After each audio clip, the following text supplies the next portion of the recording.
ବାବା କୁମାର ସବୁ କରିଦେ ଜଲ୍ଦି ଜଲ୍ଦି। କରିଦେବି ଯେ ହେଲେ ତୁ ଆଜି ମତେ କହିଛୁ ରବୀନ୍ଦ୍ର ମଣ୍ଡପ ନେଇକି ଯିବୁ ବୋଲି। ହଁ ମୁଁ ନେଇକି ଯିବି ଯେ ହେଲେ ଆମେ ଫେରିବାଟା ଟିକେ ଯଦି ଲେଟ୍ ହେଇଯିବ କାଲି ପୁଣି ଜାନୁଆରୀ 26 ଆମକୁ ସ୍କୁଲ ଯିବାକୁ ପଡ଼ିବ। ହେଲେ ହୋମୱାର୍କ କରିଦେଲେ ନେଇଯିବ ତ? ହଁ ମୁଁ ନେବି ଯେ ତୁ କରିଦେ ଶୀଘ୍ର ଶୀଘ୍ର କରିଦେ। ଆଉ ଶୁଣୁ ଆଉ ଜାନୁଆରୀ 26 ପାଇଁ ତୁ କିଛି ସ୍ପିଚ୍ ଫିଚ୍ ଦେଉଛୁ କି ସ୍କୁଲରେ? ନାଇଁ ମୁଁ କିଛି କହିନି। କିଛି କରୁନୁ? ଆଉ ବେଶୀ କିଛି ଜାଣିନି ଜାଣିନୁ ସ୍କୁଲ ବିଷୟରେ। ଜାଣିନୁ ସ୍କୁଲ ବିଷୟରେ ଜାଣିନୁ ନା ଜାନୁଆରୀ 26 ବିଷୟରେ ଜାଣିନୁ? ହଁ ହଁ ଜାନୁଆରୀ 26। ଜାନୁଆରୀ 26 ବିଷୟରେ ଜାଣୁନୁ? ହଉ କାହିଁକି ଜାନୁଆରୀ 26 କାହିଁକି ଆମେ କିଛି କିଛି ଜାଣିଛି। କିଛି କିଛି ଜାଣିଛୁ? ଜାନୁଆରୀ 26 ଆମେ କାହିଁକି ପାଳନ କରନ୍ତି ଏବେ କହ ଯଦି ଜାଣିଛୁ?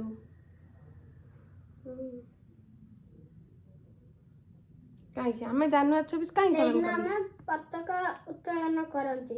କରନ୍ତି ଯେ କିନ୍ତୁ କାହିଁକି କରନ୍ତି ସେଇଟା ହଉଛି କଥା। କହ କାହିଁକି ଆମେ ଜାନୁଆରୀ 26 ପାଳନ କରନ୍ତି? ମତେ ଲାଗୁଛି କାଲି ଜାନୁଆରୀ 26 ବୋଲି। ହଁ ଯେ ଲାଗୁଛି ବୋଲି ପାଳନ କରନ୍ତିନି ହେଲେ କାହିଁକି ପାଳନ କରନ୍ତି ଶୁଣ ମୁଁ କହିଦେଉଛି। ଯେତେବେଳେ ମାନେ ତୁ ତ ଜାଣିଛୁ ଆମ ଦେଶ ସ୍ୱାଧୀନ ହେଲା କେବେ 1947 ମସିହାରେ। ଅଗଷ୍ଟ 15 ଆମେ ପାଳନ କରନ୍ତିନି କି ସ୍ୱାଧୀନତା ଦିବସ। ଯେତେବେଳେ ଆମ ଦେଶ ସ୍ୱାଧୀନ ହେଇଗଲା ଇଂରେଜ ମାନେ ତାଙ୍କୁ ଛାଡ଼ି ପଳେଇଲେ। ତାପରେ ଆମ ଦେଶ ଚାଲିବ କେମିତି ସେଇଠୁ ଆମେ ଯେତେବେଳେ ଆମେ ଧର ଗୋଟେ ଆମର ଗୋଟେ ରୋଷେଇ ହବ ଘରେ ଆମେ ଯେତେବେଳେ ଚିଠା କରୁଛନ୍ତି ନା ଗୋଟେ କିଛି ଭୋଜି କଲେ ସେଇଭଳିଆ ଆମ ଦେଶ କେମିତି ଚାଲିବ ଗୋଟେ ଶାସନ ଖସଡ଼ା ଆମର ତିଆରି କରାହେଲା। କେବେ ତିଆରି ହେଲା? 1949 ମସିହାରେ ବାପରେ ବାପ। ତିଆରି କରାହେଲା। ଆଉ ସେ ଶାସନ ଖସଡ଼ା କିଏ ତିଆରି କରିଥିଲେ କହିଲୁ? କିଏ? Doctor B.R. ଆମ୍ବେଦକର। ମନେ ରଖ ଏଗୁଡ଼ା ସବୁ ମୁଁ ତତେ ପଚାରିବି। ଓକେ। ଆଉ ତୁ ଏ ସ୍କୁଲରେ କିଛି ସ୍ପିଚ୍ ଦେଲାବେଳେ କିଛି ଡରିବୁନି କାହିଁକି କହିନି ଏଇ କଥା ଗୁଡ଼ାକ ହିଁ ତୁ କହିବୁ ଜାଣିବୁ। ତତେ ଯଦି କିଏ ପଚାରିଦେଲା ତୁ କହିଦେବୁ। ତ ଆମେ ଭାରତୀୟ ଛୁଆ ହିସାବରେ ଆମ ଦେଶ ବିଷୟରେ ଆମେ ଜାଣିବା କଥା ନା ନୁହେଁ? ଯେତେବେଳେ ଆମର ଯେତେବେଳେ ତିଆରି କରାହେଲା ଶାସନ ଖସଡ଼ା ଆମ ସମ୍ବିଧାନଟା ମାନେ ସେଟା ବହୁତ ବଡ଼ ଏତେ ବଡ଼ ଯେ ମାନେ ସେଟା ଯଦି ଥାକ ଥାକ ଥାକ ଥାକ କରିକି ରଖାହବ ଗୋଟେ ହାତୀ ଉଚ୍ଚା ହବ। ହେଲେ ମାମା ସେ ଡିକ୍ସନାରୀରେ ଏମିତି କ'ଣ ଥିଲା? ନା ଏଟା ଡିକ୍ସନାରୀ ନୁହେଁ ବାବା ଆକୁ କୁହାଯାଏ ସମ୍ବିଧାନ। ବୁଝିପାରିଲୁ? ସେ ସମ୍ବିଧାନ ଯେତେବେଳେ ଆମକୁ ତାକୁ ମାନେ ତିଆରି ହେଇକି କାର୍ଯ୍ୟକାରୀ ହେବା ପାଇଁ 2 ବର୍ଷ ଲାଗିଲା। 1950 ଜାନୁଆରୀ 26ରେ ସେଟା କାର୍ଯ୍ୟକାରୀ ହେଲା। ସେଇ ଦିନଟିକୁ ଆମେ ଜାନୁଆରୀ 26 ହିସାବରେ ପାଳନ କରି ଆସୁଛନ୍ତି। ବାପରେ ତାହେଲେ ତ ହାତୀର ସେ ମତେ ଲାଗୁଛି ଛୋଟ ଭାଇ ହେଇଥିବ। ନା ନା ନା ବାବା ସେମିତି ନୁହେଁ ଏଟା ବହୁତ ବଡ଼ କଥାଟେ ବହୁତ କଷ୍ଟ କରିକି ମାନେ ବିଭିନ୍ନ ଦେଶରୁ ମାନେ ବିଭିନ୍ନ କଥାକୁ ଗ୍ରହଣ କରାହେଇକି ଆମ ସମ୍ବିଧାନକୁ ତିଆରି କରାଯାଇଛି। କୋଉ କୋଉ ଦେଶର ସବୁ? ଇଂଲଣ୍ଡ ଆୟାରଲ୍ୟାଣ୍ଡ ଆଉ ଆମେରିକା। କେମିତି ଜାଣିଲି ବାପା କହୁଥିଲେ କି? ହଁ କେତେବେଳେ କହିଛନ୍ତି। ଆଉ ତୁ ତ କହିଲୁ ମୁଁ କିଛି ଜାଣିନି। ହଁ ସେ ଯାହା ବି ହଉ ସବୁ ଦେଶରୁ କିଛି କିଛି ତଥ୍ୟ ମାନେ ସେଇଠୁ ଗ୍ରହଣ କରାହେଇକି ଆମର ସମ୍ବିଧାନ ତିଆରି ହେଲା କରାହେଲା। ଜାଣିଲି ତ ମା ସେ ସମ୍ବିଧାନ କ'ଣ ହାତୀ ଉଚ୍ଚତାର? ସେଥିରେ ଏମିତି କ'ଣ ଅଛି କ'ଣ ଲେଖା ହେଇଛି? ସବୁ ଯଦି ଆମେ ଥୋଇଦବା ଗୋଟେ ହାତୀର ଉଚ୍ଚତା ହବ। ମାନେ ଏତେ ସବୁଠୁ ବଡ଼ କନଷ୍ଟିଟ୍ୟୁସନ ହେଲା ଆମର ସବୁଠୁ ବଡ଼ ମାନେ ଯେତେ ଦେଶ ଅଛି ଆମର ଏସିଆ ମହାଦେଶର? ନା ନା ପୃଥିବୀର ସବୁଠୁ ବଡ଼ ପୁରା ବିଶ୍ୱରେ ଆମ ସମ୍ବିଧାନ ହଉଛି ସବୁଠୁ ବଡ଼ ପୁରା ବିଶ୍ୱ ପୁରା ବିଶ୍ୱରେ ମାନେ ୱାର୍ଲଡ। ଆଗକୁ କହନା ଆଗକୁ କହନା ଆଉ କ'ଣ କହିବି ଆଉ ତୁ ତ କିଛି ଜାଣିନୁ ଆଉ ଟିକେ ବଡ଼ ହେଇଗଲେ ସିନା ଜାଣିବୁ। ଜାଣିବି ତ ଏତେ ବଡ଼ ଭାଇ ସେଥିରେ କ'ଣ ଅଛି କ'ଣ ଲେଖା ହେଇଛି? ସେଥିରେ ସବୁ କିଛି ଅଛି। ତାର ପ୍ରଥମ ଭାଗଟାକୁ ଆମେ କହିବା କ'ଣ କହିବା କହିଲୁ? ପ୍ରିଅମ୍ବୁଲ ବୋଲି କହିବା। ତୁ ବଡ଼ ହେଇଗଲେ ଜାଣିବୁ ଏବେ ଏତେ କଥା ତୁ ଜାଣିପାରିବୁନି। ତଥାପି ତା ପ୍ରଥମରେ ମାନେ ଆମେ ଭାରତୀୟ ଏଇ ଭାବନାଟା ପ୍ରଥମ ଭାଗରେ ତାର ଅଛି ହେଲା। ଆଉ ତାପରେ ତା ଭିତରେ ମାନେ ଆମର ସରପଞ୍ଚ କେମିତି ଇଏ ହେବେ ମାନେ ନିୟୋଜିତ ହେବେ, ଆମର ପ୍ରଧାନମନ୍ତ୍ରୀ କେମିତି, ଆମର ରାଷ୍ଟ୍ରପତି କେମିତି ଭାବରେ ମାନେ ରହିବେ, ତାପରେ ଆମର ଉଚ୍ଚ ନ୍ୟାୟାଳୟର ବିଚାରପତି କେମିତି ନିୟୋଜିତ ହେବେ ସବୁ ସେଥିରେ ସବୁ କିଛି ଲେଖା ଅଛି। 26 ଜାନୁଆରୀକୁ ଲୋକମାନେ କହୁଛନ୍ତି ଗଣତନ୍ତ୍ର ଦିବସ ଆଉ ନହେଲେ ରିପବ୍ଲିକ ଡେ। ହଁ ଏ ଗଣତନ୍ତ୍ର ଦିବସ କ'ଣ? ରିପବ୍ଲିକ ଡେଟା ଆମେ ତାକୁ ଇଂଲିଶରେ କହୁଛନ୍ତି ଆଉ ଗଣତନ୍ତ୍ର ଦିବସଟା ଓଡ଼ିଆରେ କହୁଛନ୍ତି। ଆଉ ଗଣତନ୍ତ୍ର ଦିବସ କ'ଣ ହେଲେ ଗଣତନ୍ତ୍ର ଦିବସ ଅର୍ଥ କ'ଣ? ଆରେ ଗଣ ମାନେ ହେଲା ଲୋକ ହେଲା, ତନ୍ତ୍ର ମାନେ ହେଲା କ'ଣ? ଶାସନ ହେଲା। ତ ଏଇଟା ଲୋକମାନଙ୍କ ଶାସନ ହେଲା।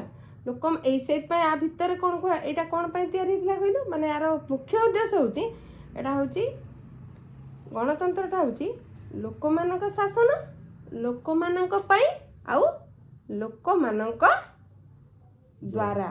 ଏଇଟା ହେଉଛି ତାର ମୁଖ୍ୟ ମୂଳ ମନ୍ତ୍ର ତାର ଗଣତନ୍ତ୍ର ମାନେ ଯେଉଁ ଇଏର ସମ୍ବିଧାନର। ବୁଝିପାରିଲୁ? ତୁ ସବୁ ବଡ଼ ହେଲେ ଏଗୁଡ଼ା ସବୁ ବୁଝିବୁ, ୟାର ପ୍ରକୃତ ଅର୍ଥକୁ ତୁ ବଡ଼ ହେଲେ ବୁଝିପାରିବୁ। ଏବେ ସବୁ ସେଇଟା ସେଇ ଅନୁସାରେ ପ୍ରକୃତରେ ଆମେ ଚାଲିନାହାନ୍ତି। ବୁଝିପାରିଲୁ? କିନ୍ତୁ ମୁଁ ଚାହୁଁଛି ତୁ ବଡ଼ ହେଇକି ପ୍ରକୃତରେ ୟାକୁ ବୁଝିପାର, ଗୋଟେ ଭଲ ଭାରତର ସଚ୍ଚା ନାଗରିକଟେ ତୁ ହ ହେଲା। ଠିକ୍ ସେ ବହି କ'ଣ ଏପର୍ଯ୍ୟନ୍ତ ଆମ ଇଣ୍ଡିଆରେ ଅଛି? ଆଉ ସେଟା ପରେ ଆମର ତାରି ଦ୍ୱାରା ବା ଆମର ଦେଶ ଚାଲୁଛି। ସେଇ ବହିକୁ ଆଧାର କରି ଆମ ଦେଶର ଶାସନଟା ଚାଲେ। ମାନେ ସେବେଠୁ ଲେଖା ହେଇଥିଲା, କିନ୍ତୁ ତାକୁ କାର୍ଯ୍ୟକାରୀ ହେଲା 1950 ଜାନୁଆରୀ 26 ମାନେ ସେଇ ଦିନଟାକୁ ଆମେ ପାଳନ୍ତି। କିନ୍ତୁ ସେଇ ଶାସନ ଖସଡ଼ା ଅନୁସାରେ ହିଁ ଆମ ଦେଶ ଚାଲୁଛି। ଟିକେ ସେ ବର୍ଷକର ଖାଇକି ତ ତା ପେଜ ଗୁଡ଼ା ନଷ୍ଟ ହୋଇଯିବା କଥା। ଏବେ ତ ତୁ ଏଇଟା ଗୋଟେ ବଡ଼ କଥାଟେ ପଚାରିଲୁ, କିନ୍ତୁ ସେଟାକୁ ଆମେ ବିଭିନ୍ନ ବାଟରେ ଆମେ କ'ଣ ସବୁବେଳେ ସେଇ ଜିନିଷଟାକୁ ଧରିକି ବସିଛନ୍ତି କି? ଆମକୁ କନଷ୍ଟିଟ୍ୟୁସନଟା ଯେଉଁ ଆଧାରରେ ଲେଖା ହେଇଛି ସେଇଭଳି ଭାବରେ ବହି ସବୁ ଆମକୁ ମିଳେ। ଆମେ ସେଇଠୁ ପଢ଼ିକି ତା ବିଷୟରେ ଆମେ ଜାଣନ୍ତି। ଯେଉଁଟା ଓରିଜିନାଲି ଯେଉଁ ଜିନିଷଟା କନଷ୍ଟିଟ୍ୟୁସନ ଆମେ ସମସ୍ତେ ଧରିକି ତାକୁ ପଢ଼ୁନାହାନ୍ତି। ବୁଝିପାରିଲୁ? ହେଲେ ଆହୁରି ଗୋଟେ କଥା ଅଛି, ସେଟା କୋଉ ଜାଗାରେ ଅଛି? ତୁ କୋଉ ଜାଗାରେ ଅଛି? ମୁଁ ସେଟା ପାର୍ଲାମେଣ୍ଟରେ ଅଛି। ପାର୍ଲାମେଣ୍ଟ? ତୁ ବଡ଼, ତୁ ଛାଡ଼ ସେ କଥା। ତେବେ ଆଉ ଗୋଟେ କଥା ତୁ ଜାଣି, ତୁ ଭଲ ପ୍ରଶ୍ନଟେ ପଚାରୁଛୁ ଯେ ବହିରେ ସବୁ କ'ଣ ଅଛି। ମୁଁ ଚାହୁଁଛି ତୁ ଏଥିରେ ଜାଣେ ସବୁ କ'ଣ କ'ଣ ଅଛି। ତା ଭିତରେ ଆହୁରି ଅନେକ ଜିନିଷ ଅଛି ଯେଉଁ ତୁ ବଡ଼ ହେଲେ ପଢ଼ିବୁ। ଆଉ ପ୍ରତ୍ୟେକ ମାନେ ଆମ ଭାରତର ପ୍ରତ୍ୟେକ ପିଲା, ପ୍ରତ୍ୟେକ ଲୋକ ଜାଣିବା ଉଚିତ ଯେ ସମ୍ବିଧାନରେ କ'ଣ ଅଛି। ସବୁଠୁ ବଡ଼ କଥା ହେଉଛି ଏଗୁଡ଼ା ତ ସବୁ ଜାଣିଲୁ କ'ଣ ଅଛି। ଯଦି ସମସ୍ତେ ଜାଣିଥାନ୍ତେ ତ ଆମ ଏସିଆ ମହାଦେଶ ଦୁନିଆର ସବୁଠୁ ଜ୍ଞାନୀ ଦେଶ ହେଇଥାନ୍ତା। ସେଟା ତ ସତ କଥା। ଏସିଆ ମହାଦେଶ ନା, ଆମର ଏଇଟା ଭାରତର କଥା। ଯଦି ଆମେ କେବଳ ଆମେ ସମ୍ବିଧାନ ପ୍ରତି ସଚେତନ ହେଇଯିବା, ସମ୍ବିଧାନ ଉପରେ ଯଦି ଆମେ ଜାଣିଯିବା ସବୁ କଥା, ତ ପ୍ରକୃତରେ ଆମେ ମାନେ ସେତିକି ସଚେତନ ହେଇପାରିଲେ ଆମ ଦେଶ ଉନ୍ନତି ହେବ। ଆମେ ଜାଣିନାହାନ୍ତି ତା ଭିତରେ ଅଛି ଆମର କ'ଣ କ'ଣ ରହିଛି ଆମର ଅଧିକାର, ଆମର କ'ଣ କ'ଣ ରହିଛି କର୍ତ୍ତବ୍ୟ। ଟିକେ ଆମ ଭାରତର ସମ୍ବିଧାନଟା କ'ଣ ୟୁରୋପ ମହାଦେଶରୁ ବି ବଡ଼? ଆରେ ସେ କଥା ନୁହେଁ। ଆମର ମାନେ ଯେତେ କଣ୍ଟ୍ରି ଅଛି ହୋଲ୍ ୱାର୍ଲଡରେ ସବୁଠାରୁ ବଡ଼ ହେଉଛି ଆମ ଦେଶର ସମ୍ବିଧାନ। ଭିତରେ ତୁ ଯଦି ଜାଣିପାରିବୁ ତା ଭିତରେ କ'ଣ କ'ଣ ଅଛି, ତ ସେଇ ଅନୁସାରେ ତୁ ଲୋକଙ୍କୁ ବି ମାନେ ଲୋକମାନେ ଯଦି ଜାଣିପାରିବେ ସେ ସେତିକି ସଚେତନ ହେଇପାରେ। ତୁ ଯଦି ଜାଣିନଥିବୁ ଯେ ମୋର କ'ଣ କରିବାର ଅଛି, ମୋତେ କ'ଣ ମିଳିବାର ଅଛି, ତାହେଲେ ତୁ କେମିତି କ'ଣ ତୋ ନିଜର ଅଧିକାର ପାଇବୁ ବା ନିଜର କର୍ତ୍ତବ୍ୟ କରିବୁ। ସେଇ ବିଷୟରେ ସଚେତନ ହେଲେ ଜାଣିପାରିବୁ। ମୁଁ ଚାହୁଁଛି ତୁ ଯେତେବେଳେ ବଡ଼ ହେଇଯିବୁ ତୁ ହେଉଛି ଏଇ ବିଷୟରେ ସଚେତନ ହେବୁ। ତୋ ସାଙ୍ଗମାନଙ୍କୁ ବି ଏ ବିଷୟରେ ତୁ କହିବୁ। କହିଲେ ହିଁ ମାନେ ଠିକ୍ ଭାବରେ ଜାଣିଲେ ହିଁ ତୁ ହେଉଛି ଭାରତର ସଚ୍ଚା ନାଗରିକ ହେଇପାରିବ। ଆଉ ଗୋଟେ କଥା ମନେ ରଖ, କାଲି ଯେତେବେଳେ ଯିବୁ ତୁ ତମ ସ୍କୁଲକୁ, ସେତେବେଳେ ଜାତୀୟ ପତାକା ତଳେ ସମସ୍ତେ ଥିବେ। ଜାତୀୟ ପତାକା ତଳେ ଯେତେବେଳେ ଥିବୁ ତୁ ସେଇ ଭାବନାକୁ ଆସିବୁ ଯେ ମୁଁ ହେଉଛି ଭାରତର ସନ୍ତାନ। କେବେ ବି ଭାବିବୁନି ଏମିତି ଖାଇ ପିଇ ବଞ୍ଚିବାଟା ହେଉଛି। ସବୁବେଳେ ତୁ ଏଇ ଗୌରବଟାକୁ ମନେ ରଖିବୁ ଯେ ମୁଁ ଭାରତର ସନ୍ତାନ, ମୁଁ ଜାତୀୟ ପତାକା ତଳେ ଆଜି ଅଛି। ଯେଉଁ ଫିଲିଙ୍ଗସଟା, ସେଇ ଫିଲିଙ୍ଗସଟା ବୁଝିପାରୁଛୁ ନା ନାହିଁ ମୁଁ କ'ଣ କହୁଛି? ସବୁବେଳେ ମନରେ ଗୋଟେ ଭାବନା ଆଣିବୁ ଯେ ମୁଁ ଜଣେ ଭାରତୀୟ, ମୋତେ ଭାରତରେ ମୁଁ ଜନ୍ମ ହେଇଛି। ସେଇ ଜାତୀୟ ପତାକାକୁ ସବୁବେଳେ ସମ୍ମାନ ଦେବୁ। ଏବେ ଜାନୁଆରୀ 26 କ'ଣ ପାଇଁ ପାଳନ ହୁଏ ସବୁ ବୁଝିପାରିଲୁ ତ? ହଁ, ହଉ ତୁ ଯଦି ଯିବା କଥା ଏବେ ଚାଲ ଆମେ ଯିବା। ତୁ ପ୍ରସ୍ତୁତ ହ। ଆଉ ଏତିକି ସବୁ କାଲି ସ୍କୁଲରୁ ଆସିଲା ପରେ ସବୁ ହୋମୱାର୍କ ତୁ କରିଦେବୁ। ତେବେ ଜାନୁଆରୀ 26 ତ ତୁ କିଛି ଯଦି କହି ନ ପାରିଲୁ, ତମେ ଯେତେବେଳେ ସେ କହିବେ ତୁ ତ ଯଦି ଜାତୀୟ ପତାକା ସେତେବେଳେ କ'ଣ କହିବେ ଜାତୀୟ ପତାକା ତଳେ ଯେତେବେଳେ ଠିଆ ହେଇଥିବୁ, କାଲି ଯେତେବେଳେ ତମର ହବ, ସେତେବେଳେ ତୁ କ'ଣ ସମସ୍ତେ କିଛି ନହେଲେ ବି ଗୋଟିଏ କଥା ତୁ କହିବୁ, ଭାରତ ମାତା କି ଜୟ। କେମିତି କହିବୁ? ଭାରତ ମାତା କି ଜୟ। ଭଲ କରି ଫନିରେ କହୁଛୁ ଭଲ କରି ବୀର ଭଳିଆ କହ ଭାରତ ମାତା କି ଜୟ ଏମିତି କହିଲୁ କହ ଭାରତ ମାତା କି ଜୟ ଏମିତି କାହିଁ କହୁଛୁ ଭଲ କରି କହ କହ କହ ଭାରତ ମାତା କି ଜୟ ଗୋଟେ ବୀର ଭଳିଆ କହ ଭାରତ ମାତାରେ ମାନେ ଯେମିତି ବୀର ସନ୍ତାନ ଭଳି କହ କହ ଭାରତ ମାତା କି ଜୟ କହିଲୁ